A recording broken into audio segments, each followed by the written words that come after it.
Hello दोस्तों, नमस्कार दोस्तों। रवि जी गुरु ज्ञान मार्ग में आपका स्वागत है। रवि जी गुरु तंत्र मार्ग में आपका स्वागत है दोस्तों। आज जो मैं आपको बताऊंगा अप्सरा के बारे में कि हमारे देश के अंदर, इंडिया के अंदर जो कि गुप्त साधनाओं में से सबसे पहली साधना है वो अप्सरा की है। और मैंने आपको पहले बताया था कि मैं अप्सरा और यक्षिणियों के बारे में बताऊंगा पूरी डिटेल के साथ। मैसेज में भी कुछ भाइयों को बोला था मैंने, तो ये अब मैंने एक एक वीडियो बनाने की सोची है कि मैं एक वीडियो के अंदर पहले अप्सरा का ही बताऊं, फिर अब मैं कल जो वीडियो डालूंगा उसके अंदर यक्षिणी का बताऊंगा। पर आज जो मैं आपको बताऊंगा कि जो अप्सरा होती है, अप्सरा की जो साधना है, ये वो इंसान कर सकता है जो इंसान को अकेलापन महसूस होता हो, या फिर जिसको धोखे ज़्यादा मिले हों अपनी गर्लफ्रेंड से, अपने जीवन साथी से, या फिर जिसका तलाक हुआ हो। अकेला मतलब जो इंसान अकेले में अपनी ज़िंदगी गुजार रहा हो, दारू, शराब, टेंशन या फिर बिजनेस लॉस चल रहा है, कुछ भी समझ नहीं आ रहा कि यार करूं तो करूं क्या, केड़े बाबा के पास जाऊं, कौन से बाबा के पास जाऊं जो मेरा बाबा इलाज बांध दे। इतने सारे बाबाओं के पास जा चुके हैं, कुछ भी समझ नहीं आ रहा है। बाबा क्या बोलते हैं, हो जाएगा, तुम ऐसे करो, ये हवन कर लो, ये चीज़ वहाँ रख दो, 10 रुपये रख दो, वो रख दो, ये दान कर लो, इतने बच्चों को खाना खिला दो, ये वो है, ये टोटके छोटे मोटे करवाते रहते हैं और पूरा समझ नहीं बताते कि दरअसल इलाज क्या है। तो दोस्तों आज मैं बताऊंगा आपको कि जो अप्सरा है, इसकी साधना का करने का असली महत्व क्या है और हमारे देश के अंदर क्यों क्यों हमारे देश के अंदर इतने ज़्यादा शक्तियां हैं जो कि हर अपना साधनाएं करता उसको प्रोटेक्ट करती हैं। उनमें से एक जो शक्ति है वो अप्सरा की है, और ये अप्सरा आपने सुना होगा इंद्र के भवन में होती थी, पर ये अप्सरा पूरे ब्रह्मांड में ही घूमती थी। और इनको इनको जिन्होंने अपनाया है वो एक इंसानी था जिन्होंने इनकी इतनी पूजा की, इन्होंने उनको दर्शन देना स्टार्ट कर दिया। पहले ये क्या करती थी, जैसे राजाओं के समय में, ये जो हमको बताया है ना, ये हमारे गुरु ने बताया है, हमारे गुरु को उसके गुरु ने बताया, उनके गुरु को उनके गुरु ने बताया, आगे से आगे 100 200 300 500 साल चली आ रही है। ये बातें जो मैं आपको बता रहा हूँ, ये बातें कोई भी नहीं बताएगा आपको, लिखवा के ले लो, जो भी बताएगा वो 10-11 हज़ार अकाउंट में डलवाएगा, फिर आपको सबको बताएगा। ये आपको जानकारी फ्री ऑफ कॉस्ट मिल रही है, बस सुनते जाओ, मैं बोल के रहा हूँ। पहले क्या होता था, जब अप्सरा की साधना करते थे, पहले अपने सारे कपड़े उतार करके सिर्फ एक चड्डी में, यानी कि एक तरह की लुंगी होती थी, उसको पहन करके, और ये चीज़ इसके ऊपर कुछ नहीं पहनते थे, और नदी किनारे, यानी कि जो पानी बहता है, यानी कि जो पानी चलता होता है पहाड़ों के बीच या फिर कहीं भी, जैसे चलती नदी बोल देते हैं, वहाँ पर किसी पत्थर के ऊपर या फिर रेत के ऊपर ये साधना उसकी करते थे अप्सरा की। उस समय क्या था, उस समय ज़्यादातर लोगों को अप्सराओं के नाम नहीं पता थे, 1 से 2 अप्सरा के नाम पता थे, तो उनके जो मंत्र थे वो जपते रहते थे। और जो ऋषि मुनि थे जिनको पता था वो नहीं बताते थे, क्योंकि इसका कोई दुरुपयोग ना कर ले, कुछ गुप्त बातें होती हैं। तो फिर क्या होने लग गया, जब वो इनकी साधना करते थे, जब 2-2 साल बीत जाते थे, तब ये जब उनको दर्शन देती थी अप्सरा, ये क्या करती थी, जो हमारे जैसे मैं बैठा हूँ ना, मेरे सिर से ऊपर, यानी कि मेरे सिर से ऊपर जितनी, यानी कि जितनी मेरे ऊपर छत है, इतनी ऊंचाई पे रहती थी, और जो भी इनको बोलता था मुझे ये चाहिए, उसको प्राप्त हो जाता था 1 साल 6 महीने के अंदर ही अंदर। ठीक है, वो उसको प्राप्त हो जाता था और वो अपनी ज़िंदगी खुशियों से जीता था। उसके साथ कोई भी ऐसा नहीं होता था कि हाँ वचन है, चल रहे हैं, ऐसा नहीं। फिर उसके आगे साधना करने लग गए राजे। फिर ये क्या करने लग गई, ये उनको थोड़ा नीचे आने लग गई, फिर और नीचे, यानी कि अब हमारे इंसानों की तरह ये रहने लग गई और उनसे बातचीत करने लग गई, उनका जो टाइम है वो उनके साथ स्पेंड करने लग गई। इन्होंने इतना कुछ सीखा इंसानों से कि इन्होंने इतना कुछ सीखा, फिर ये जो भी इनको सिद्ध करता था उनकी ये हर मनोकामना पूर्ण करती थी, चाहे कुछ भी हो जाए। और अब मैं बताता हूँ आपको कि क्या बात है। अब जैसे हमने 5 साल पहले एक हमारे लाला भाई हैं, उसको हम लाला जी बोल देते हैं, उनकी दुकान थी, ठीक है। और उनकी दुकान थी और उनकी जो एज थी वो थी 45 साल। और उनको जो उनका दुकान थी, उन बिल्कुल भी ग्राहक नहीं आते थे। माल दुकान के अंदर पड़ा रहता था, बिकता नहीं था, ख़राब हो जाता था, बहुत परेशानियों में गुजर रहे थे। और उनकी जो वाइफ थी उनकी डेथ हो गई थी, क्योंकि कुछ उनको अभी कोई प्रॉब्लम हो गई थी, इस कारण उनकी डेथ हो गई थी।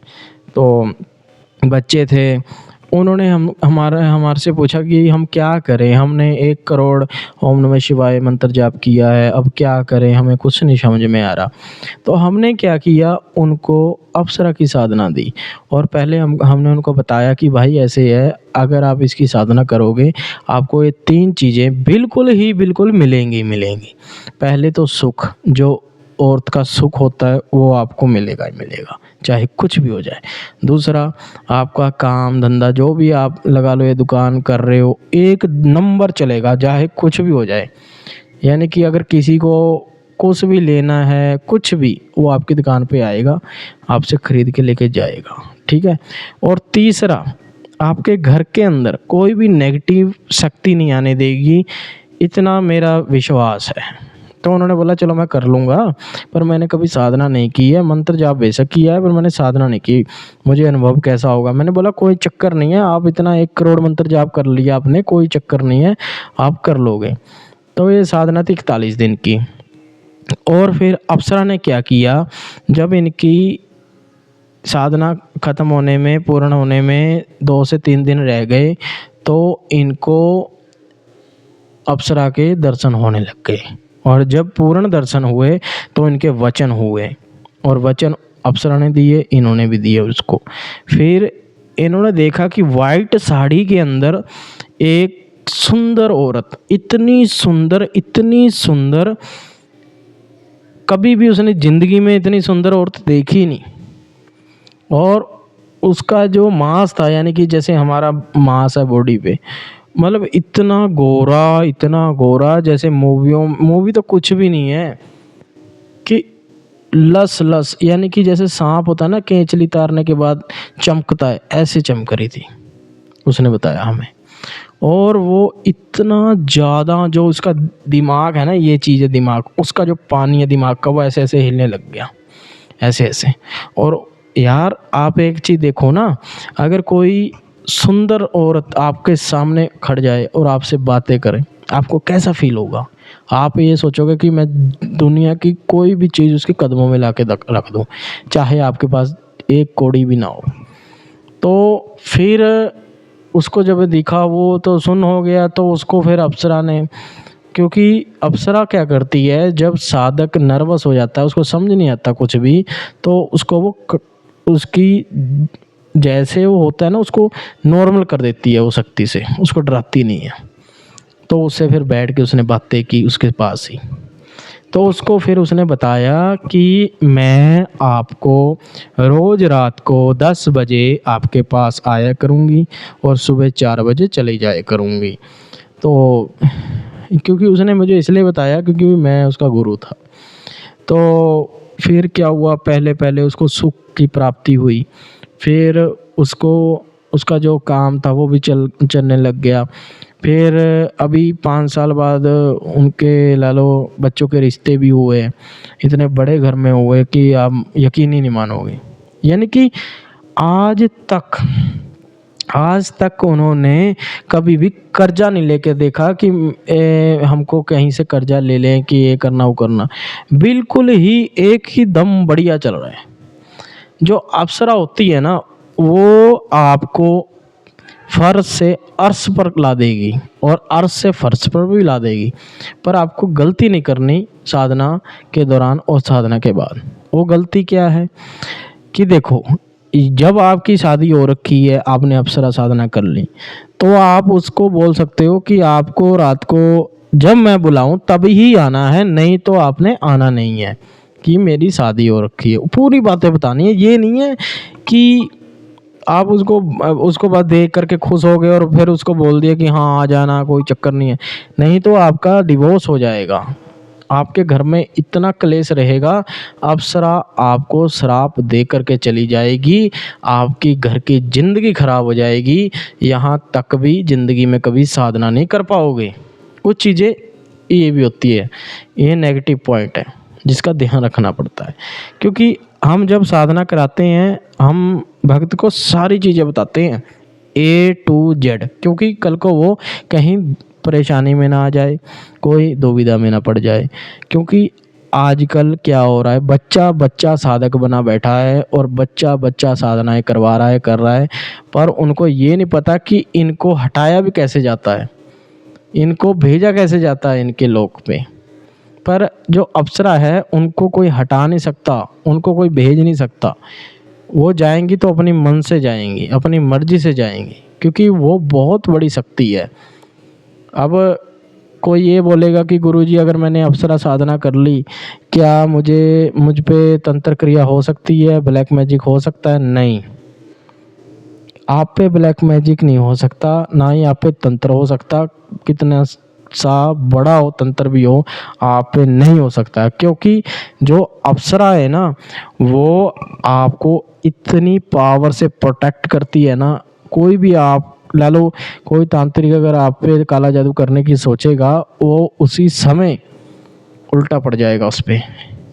तो मैं आपको बता रहा हूँ कि जो ये अप्सरा है, इसकी साधना करने से आपको धन में वृद्धि होगी, आपको सुख मिलेगा, सुख की प्राप्ति होगी। और आप इससे ये भी पूछ सकते हो कि कल मैंने क्या करना है और कहाँ, जहाँ मैं जा रहा हूँ मीटिंग में, क्या मेरी सब सही रहेगी। आप यानी कि अगर अकेले ज़िंदगी जीना चाहते हो तो आपके लिए सबसे बेस्ट है ये साधना। या फिर अगर आप फैमिली में हो, ये साधना करना चाहते हो, तब भी कोई दिक्कत नहीं है, ये आपको प्रोटेक्ट करेगी। या फिर अगर आप सोच रहे हो कि मैं माँ काली की साधना करना चाहता हूँ, क्या पहले मैं ये कर लूँ साधना? हाँ, कर सकते हो। अगर आपने अप्सरा साधना कर ली, अगर आप माँ काली की साधना करना चाहते हो, ये आपकी पूरी हेल्प करेगी। क्योंकि ये आपको योगनियों से बचाएगी, डाकनी शाकनी राकनी से बचाएगी। ये आपको इतना पावरफुल कर देगी कि आप माँ काली के दर्शन कर सकते हो, या फिर कोई भी साधना कर सकते हो बड़ी। माँ 10 विद्या की साधना कर सकते हो आप, कंकाल साधना कर सकते हो जो मसान के अंदर होती है, मसान साधना कर सकते हो, कुछ भी कर सकते हो आप। क्योंकि एक शक्ति आपके साथ जुड़ चुकी है जो कि इतनी पावरफुल है, किसी के हटाए नहीं हटेगी। पर इसमें जो ध्यान रखने की बातें हैं वो ये हैं, अगर साधना के दौरान 16, 17, 18 या 20वें दिन अगर आप इस साधना को छोड़ोगे, तो आपके अंदर जो अप्सरा का अंश है, यानी कि एक कण, वो आपके अंदर रह जाएगा, वो दर्द करेगा। क्योंकि वो आपको यही बोलेगा कि तूने साधना क्यों छोड़ी, नहीं करनी थी तो मत करता ना। तो बहुत चीज़ों का जो है ध्यान रखना पड़ता है, जिसको कोई नहीं बताता। अब जैसे हमारे पास एक भाई आए, उन्होंने क्या किया था, सैयद पीर की साधना कर रखी थी। सैयद पीर की साधना करने के बाद 10 दिन बाद ही अप्सरा साधना कर ली, और सैयद पीर को बोल दिया कि मैं भोग दूंगा आपको हर वीरवार, गुरुवार बोलते हैं जो दिन होते हैं, और भोग देना भूल गया। तो अप्सरा साधना हो गई उधर से पूरी। अप्सरा और जो सैयद पीर थे वो तो रुष्ट हो ही गए, उधर से अप्सरा भी रुष्ट हो गई, क्योंकि दिमाग में शक्तियाँ चढ़ गई। ये भी चीज़ें बहुत होती हैं। और जो अच्छी साधना है ये यही है, आप पहले अप्सरा साधना करो। अप्सरा साधना आपने कर ली, सिद्ध कर ली, अच्छे कार्य होने लग गए, फिर यक्षिणी कर लो साधना। यक्षिणी सिद्ध हो गई, फिर आप आगे योगनियों की साधना कर लो। योगनी साधना होगी, फिर आप 12 गंधर्व साधना कर लो, वो भी सही है। फिर उसके बाद आप मसान सीख लो, किसी पे मारण, वशीकरण, मोहन इत्यादि ये जो चीज़ें हैं मसान में ही चलती हैं, ये सीख लो। फिर आप ऊपर से ऊपर साधना चलते रहो, डाकने की साधना सीख लो, फिर आप माँ काली की साधना सीख लो। यानी कि जो भी, अगर आपको ये साधनाओं में पढ़ना भी है तो सबसे पहले अप्सरा साधना करो, ये आपको सब कुछ दे देगी, आपको ऊपर साधना करने की भी जरूरत नहीं पड़ेगी। हमने देखा है कि 21 साल के बच्चे भी हमारे से साधना सीख चुके हैं और वो इतने ज्ञानी बन चुके हैं। अगर आज उनसे कोई ये पूछता है ना कि ये बताओ कि जो मैंने पैसे लगाए हैं, यानी कि जो मैंने वो उसमें लगाते नहीं पैसे यार, किस में जो ऑनलाइन लगाते हैं यार, मेरे दिमाग में नहीं आ रहा, जो अप डाउन होते रहते हैं उनमें लगाऊं या नहीं लगाऊं, तो बोल देते हैं मंगलवार वाले दिन लगा ले, वो दिन सही है। यानी कि सारी चीज़ें ही पता लगती रहती हैं। आप एक बार साधना करो तो सही, साधना मार्ग में आओ तो सही, ये आपको कोई बात कोई नहीं बताएगा। जो बातें मैं बताऊंगा ना, ये आपको पूरी जिंदगी याद रहेंगी, क्योंकि एक मैं ही ऐसा इंसान हूँ जो सच बताता हूँ, और जो मेरे साथ हुआ है मैं वही बताता हूँ, और जो मैंने साधनाएं लोगों को करवाई हैं वो भी बताता हूँ। अगर आप साधना ये करना चाहते हो तो ये हमारे पास अगले महीने 1 तारीख से शिविर लग रहा है। हम 21 बंदों को ये साधना सिखाएंगे ऑनलाइन। 21 बंदे जुड़ जाओ हमारे साथ, व्हाट्सएप पे ग्रुप बना लेंगे। 21 बंदों को साधना सिखाऊंगा फ्री ऑफ कॉस्ट, क्योंकि हर साधना में फ्री ऑफ कॉस्ट सिखाता हूँ, क्योंकि मसान वशीकरण की साधना पैसे लगते हैं बस, और बाकी साधना फ्री है। यार मैं आपको यही सिखाने के लिए बैठा हूँ, क्योंकि आजकल जो बुरा हो रहा है ना वो इतना ज़्यादा हो रहा है कि आप सोच भी नहीं सकते। जो आप ये बने बैठे हो ना, यानी कि जो आप ये यार कुछ नहीं होता, ये सब छोड़ो यार कुछ नहीं, उनके साथ ही सब कुछ होता है। अब कल हमारे पास एक बहन आई, उसके ऊपर जिनात छोड़ दिया उसकी चाची ने, यूपी की थी उसकी चाची, यूपी से करवा लाई जिनात किसी मौलवी से जाके, बाबा से जाके, तो वो जिनात आ गया उस पर। तो उसके ऐसे पट्टे शुरू हुए ना लड़की के, रात को सोने ही ना दे उसको, और दिन में किसी से बात ना करने दे, एक कमरे में बंद रहने लग गई थी वो। तो हमने जब गौस पाक पीर को याद किया, उन्होंने फिर करामात दिखाई, तो सब कुछ सही हो गया। यानी कि हमारे पास हर चीज़ का तोड़ है, पर अगर आपका दिल सच्चा है, अगर आपका ईमान सच्चा है, आप सच्चे हो, तो आपको कुछ नहीं होगा। साधनाएं करो, लाल परी की साधना करो, अप्सरा साधना करो, यक्षिणी साधना करो, करो तो सही, पता तो तभी लगेगा। अभी मैं आपको लग रहा है मैं भौंक रहा हूँ, ऐसे ही बोल रहा हूँ, आपको लगेगा कि मैं फुद्दू हूँ, मैं ऐसे ही बोल रहा हूँ। जब आप करोगे ना साधना, अनुभव होने शुरू हो जाएंगे, तब आप बोलोगे वाकई रवि गुरुजी ज्ञान मार्ग वाले एक सच्चे इंसान हैं, जो सच की खोज करते हैं और सच को ही बताते हैं, झूठ को तो अपने पास रखते ही नहीं है। क्योंकि मैंने आज तक झूठ बोला ही नहीं है। इतना कुछ मेरे साथ हुआ ना साधना से पहले, जब मैं इस लाइन में नहीं था, मैं आपको क्या बताऊं, मेरी ज़िंदगी नरक बन चुकी थी। मैं जेब में अगर मेरे 100 रुपये होता था ना, मैं 100 रुपये दोस्तों के साथ लुटा देता था। क्योंकि जो उल्टा फुल्टा करवाने वाले हैं ना, तंत्र क्रिया करवाने वाले हैं, आपका बिजनेस चौपट करवाने वाले हैं, वो आपके पास के ही हैं, दूर का कोई नहीं है। ये बात को मेरी समझो। अगर जिस दिन ये बात समझ गए, उस दिन सब कुछ मिल जाएगा आपको। अगर नहीं यकीन है, एक साधना कर लो, कोई सी भी साधना कर लो, कोई सी, लाल परी कर लो, अप्सरा कर लो, कोई सी भी कर लो। अगर कोई सी भी करना चाहते हो साधना करो, आपको कोई पैसा नहीं लगेगा। सिर्फ एक अगरबत्ती का पैकेट लगेगा, एक लड्डू का 1 किलो का डब्बा लगेगा और एक कमरा लगेगा जिसमें आपको बैठ के करनी है साधना, और एक आसन लगेगा जिस पे बैठ के आपने जपना है। कमरा हो गया, आसन हो गया, लड्डू का डब्बा हो गया किलो, और एक अगरबत्ती का पैकेट हो गया जिसके अंदर 1 महीना चल सके, 41 दिन चल सके, बस। फिर देखो ना, शक्ति मेरे से शर्त लगा सकते हो आप, फिर आपको बताएगी शक्ति। ये देखो, आपका वो चाचे का लड़का था, आपका वो मामे का लड़का था, अप्सरा बताएगी आपको कि हाँ ये था आपका बिजनेस चौपट करने वाला। समझिए ना मेरी बात। तो बहुत खुश होता है। हमारे पास ये डेली का काम होता है, आते जाते रहते हैं, फ्री ऑफ कॉस्ट बताते रहते हैं, कोई पैसा नहीं लेते, पर मन मर्जी के भाई हम हैं। हम कभी भी कोई ऐसे नहीं है कि पॉडकास्ट में बैठ के बकवास मार के आ गए, हाँ जी ये है वो है। जब होता है ना जिसके साथ, उसी को पता लगता है। ठीक है, अभी आपको पता नहीं है, साधना करो फिर पता लगेगा। ठीक है, आज के लिए इतना ही, फिर मिलते हैं। जय माँ दुर्गा, जय माँ काली।